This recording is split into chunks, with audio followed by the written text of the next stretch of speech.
Egunon, Magi, zer modu zaude? Egunon, Mikel. Lan ta lan beti bezala. Lan bai. Aizu, bermuta harima berezia zuek egiten alduzu. Bai, gukite dugu hemen. Bermuta bakarrik ez gauza gehiago ere bai, ezta? Gauza gehiago, bai. Aizu, posibla dut zurekin hitz egitea momentu batean. Bai, noski. Eseriko gara? Bai. Goazen ba. Noiz ireki zituen berateak harimak? Harimak oain dela urte bete, oain dela oso gutxi. Hau da, auzo berri bat Lasartekoa, Zabaleta auzoa. Hori da. Aizue, auzo baten irekitzea ez da erraxara izango.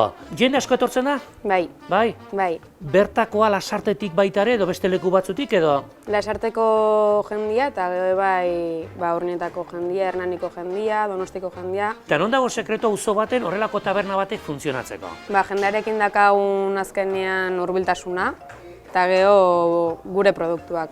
Produktua bertako ona, kalitatezkoa, Bai. hori gauza erra da, Eta bai aldago horrela ez dakit, plater, pintxo, postren bat bereziren bat hemen hariman, jendek eskatzen duena bete. Nik esango nuke gazta tarta kremosua dela. Ostras, Bai. postrea, gazta tarta kremosoa. Bai.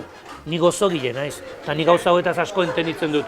Orduan gustatuko litzaidake posible bada, erakustea nola egiten duzuen, bai? Bai, noski. Bueno, Magi, iritsi gara sukaldera, zein da nere ondoko hau?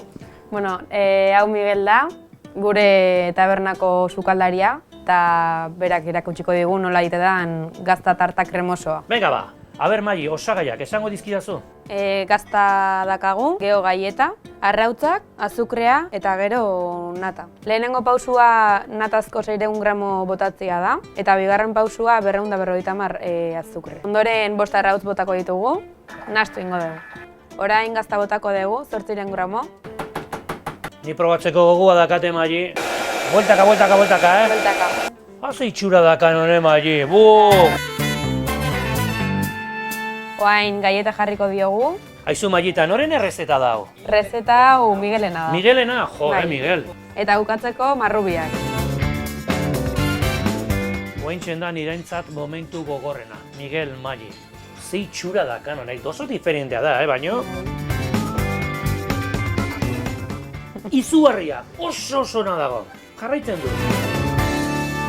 Aizue, plazer bat izan da zuekin egotea, oain kalera joan ganez, eta Lasarteko jendeak gustoko duen hemengo gaztata, eta seguro baiez, Magi. Seguro baiez, Mila esker, Harima Gastrotabernak lortu du nire kalitatezko selloa. Gora harima, gora gazta tarta, kremosoa.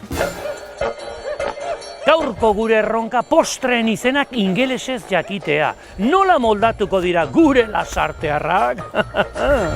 Gustatuko litzaizuka probatzea? Hombre, ea dakizun nola esaten den mamilla ingelesez. Apple Pew, Gypsy Arm, Card, Rice Pudding edo Cheesecake. Sorteua, a ber, esatea. Zein izango da mamia? Sorteo ino eta kurtokatu da. Berak esaten du Rice Pudding. Begira. Kurt! Kasualidadea! Ez da Rice Pudding, da Kurt! Ze, kristona, mundiala. Mundiala! Hori zentzun nahi nu. Hortxe utziko ditu, ongi segi, disfrutatu! Harimako gazta tarta zoragarria. Egunon, ras, gazta tarta. Hemen 6 aukera. Cheesecake. Alaxe dutu nahi, cheesecake! Errazi, pulsa bezala holako da, Flan, ingelesez, nola izango da?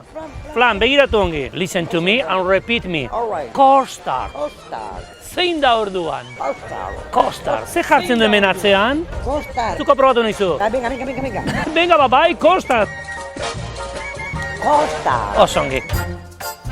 Egunon. Aber, jakiten duzuen bion artean nola esaten den arroz esnea ingelesez. Custard, apple, pie, pew, pie,